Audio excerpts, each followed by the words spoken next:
To begin, I'd like to acknowledge that we're meeting on the land of the Gadigal people of the Eora Nation and pay my respects to elders past and present and pledge of solidarity to the continuing struggle for justice and sovereignty, and also to say thanks to Jan and to Politics in the Pub for inviting me to speak, and also thanks to Kelly for her speech as well, and look forward to discussion afterwards. Well, for millennia, women have had to contend with an ideology that because of our biology, our second-class status is somehow part of a natural order.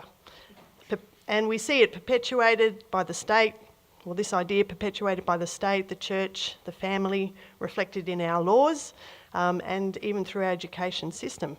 But this is frankly bullshit. Throughout the millennia of human history, women have occupied a status at least equal to men's. But the problem is that you won't hear about this history in school. You certainly don't see it reflected in the media or on film. Well, misogyny, once defined as a hatred of women, has now got an additional definition since Julia Gillard's famous speech of that name in 2012, to now include the definition entrenched prejudice against women. This is more accurate because it points to institutional discrimination rather than just to an individual's attitude towards a woman or her role in society. I think the sexist framing of women in public and working life has been a constant of the capitalist media and reflects really deeply ingrained attitudes within our society. Women who publicly speak out about practically anything or challenge the status quo, rise to positions of influence, are basically often targets of misogynistic attacks, threats on social media and in the mainstream media. We know the well-worn stereotypes that are trotted out when it suits by journalists, both male and sadly also female. There's a focus on psychologising women in public life, or else there's an obsessive focus on their body parts or their appearance. And woe betide the woman who dares to challenge injustice or call out sexual harassment. She's labelled a mad fucking witch or accused of destroying the joint. Well, the view that women are second-class citizens and sexual objects and can be treated as such remains strong, especially amongst those with the means to shape public opinion. The social and economic factors that maintain this sexist double standard are entrenched under our system, capitalism.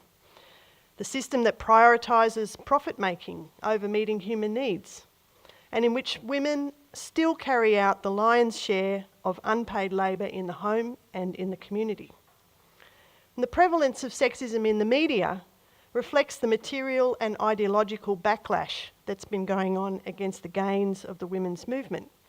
And these gains made very real and material difference to women's lives, but also resulted in improvements in media codes about the use of non-sexist language or the use of stereotyping. And yet we've seen a backlash against this too. There's this idea that women have gone too far. In campaigning for equality, we've spawned a war on feminism that's become a war on political correctness, as described by John Howard after he was elected in '96. Well, it's no surprise that one of the first policy decisions of the new Howard government was to slash funding for the then Office of the Status of Women. Under Howard, the gender wage gap actually widened, and we witnessed attacks on single mothers, on welfare, on Aboriginal rights, and on representation. Well, some years after the landmark anti-discrimination laws were introduced in Australia, we still have one of the most sex-segregated workforces in the industrialised world. Today, the gender wage gap in Australia sits at around 17 to 18%. So women earn around 82 cents to the male dollar. This gap is significantly wider, up to 28 or 29% in many sectors, including in the caring professional sector too, which is rather surprising. Or perhaps not. 1 in 2 women experience discrimination in the workplace because of pregnancy, parental leave, or on their return to work. The lack of access to childcare, with huge waiting lists, impacts greatly on women. But women and men alongside them have fought back. against discrimination and against sexism. And one such struggle, which you won't really read about in history, and which isn't taught, I don't think, in law degrees at our universities, Kelly might know otherwise, is one case that I want to mention, the Jobs for Women campaign, which happened in the 1980s up until the early 1990s in the Illawarra. This campaign was a test case for the newly introduced sex discrimination laws in Australia. It was the landmark test case. 34 mostly migrant women took on the big Australian, BHP, to fight for jobs at its Port Kembla Steelworks, and they won. They faced off against a company with the financial resources to fight a long, protracted legal battle. They had to fight even to get access to legal aid to prosecute their case. They fought so-called protective legislation that set a 16-kilogram safe lifting weight for women, while at the same time there was strangely no safe lifting weight limit for men in the workplace. And through their campaign, and with the support of the union, they convinced the ACTU to set a safe lifting limit of 16 kilograms for both women and men, which put the arguments of the company to rest and meant that they could no longer argue because of women's physical limitations that they could not get jobs in the steelworks. So 9 years after beginning this campaign, they won their case, which led to hundreds of women gaining employment in the steelworks, and later to compensation for both direct and indirect discrimination. They won the support of the union and provided an example of how the fight for women's right to work can actually build solidarity across a traditionally male-dominated workforce. Well, today, women occupy 65%, this might be a slightly out-of-date figure, of the paid workforce. However, women still perform 66% of the unpaid caring work in Australia. And I think this tells you that despite these victories and the gains that women have made through struggle with their allies, there is still something fundamentally wrong with this system. And why?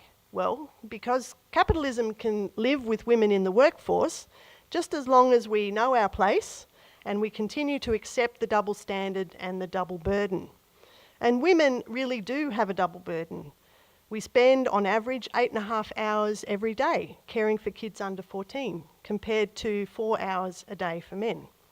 Sexual harassment is a crime, but remains a major workplace problem, as Kelly's outlined. The idea of professional boundaries at work and in the pub after work, it's a pretty simple concept, really. But it does involve having real respect for women, and that involves seeing women as equals and not inferior. Well, while many people still think that violence against women refers only to physical violence, the reality is that violence against women includes a wide range of behaviours designed to control and intimidate women, such as emotional, psychological, social and financial forms of abuse and control. And domestic and family violence is the leading cause of death, disability and illness for women aged 15 to 44 years in Australia. Well, fast forward to today, and to actually November 2015 and 2016, Malcolm Turnbull's address to the White Ribbon Day breakfast, where he said, "Not all disrespecting of women leads to violence against women, but believe me, that's where all the violence against women begins." Well, with these comments coming from the nation's Prime Minister, you might be forgiven, perhaps if you didn't live here, for believing that the Australian government has undergone some moment of reflection and clarity. But Turnbull's sentiments blur the reality that exists within the parliamentary and other power structures in Australia today, and the reality for the majority of women in our country. If we're going to rid society of misogyny and sexism, we have to ultimately get rid of the system that entrenches and perpetuates it. While attitudinal change is important, I think it's going to take a lot more than that. And certainly we don't want to just adopt platitudes to deal with the issue. It involves challenging the very social and economic factors that shape the attitudes and beliefs out there today. The misogyny of politicians, including people like Donald Trump, has generated a huge reaction and a lot of discussion around sexism. Trump's pussy grab comments and his subsequent election as President of the United States, I mean, my God, has sparked a movement of resistance where tens of thousands of people have come out in protest, not just in the US, but also we've seen that here too. I was giving a talk yesterday to some university students in Newcastle, and one of the women students there was talking about the third wave of the women's movement, which surprised me a little.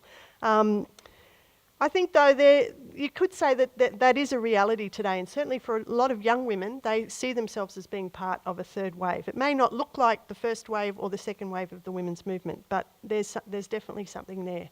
Social media campaigning, spontaneous protests, flash mobs, and if you have time to have a look at YouTube, I'd really recommend searching for the Mad Fucking Witches flash mob that happened in Perth after Peter Dutton's terrible text message, which is a fantastic little action to just draw attention to not only his sexism, but also the irony of the fact that here is a man who's keeping women and children imprisoned and is abusing, human rights daily through the mandatory detention of asylum seekers. The culture jamming that's going on.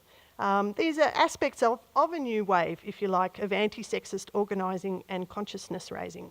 The March for Women in the United States and the protests it sparked here, I think should make us optimistic about the potential for women and our allies to organise and fight back.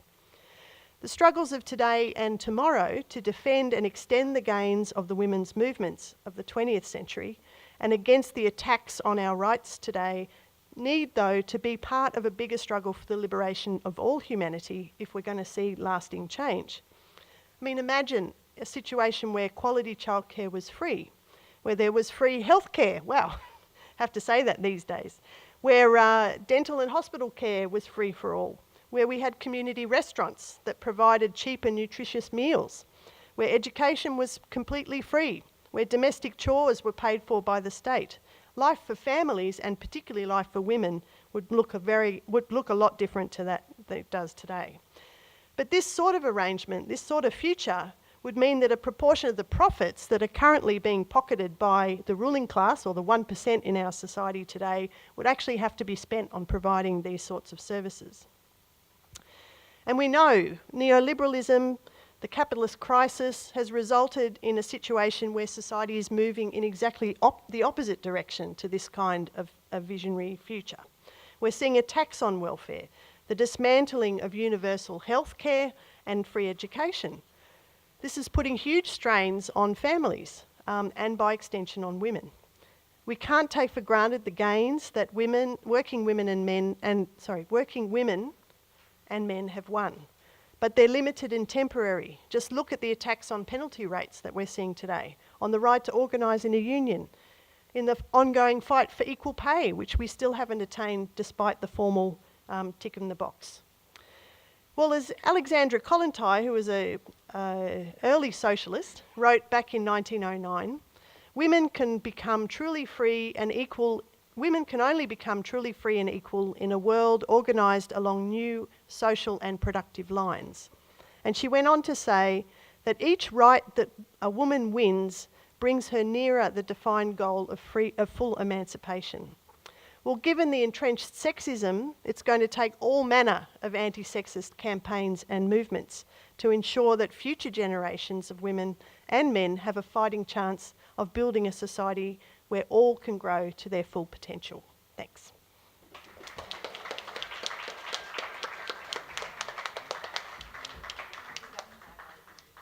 And just by way of an afterword, a little plug, I just wanted to say that the book Women of Steel tells that story of the fight against BHP for Jobs for Women. If you're interested in having a look, please come and see me.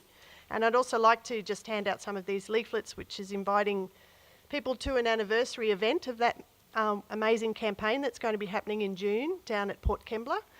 So I'll dish some of those out too, or have them on the front table if you want to come and pick one up. Thanks.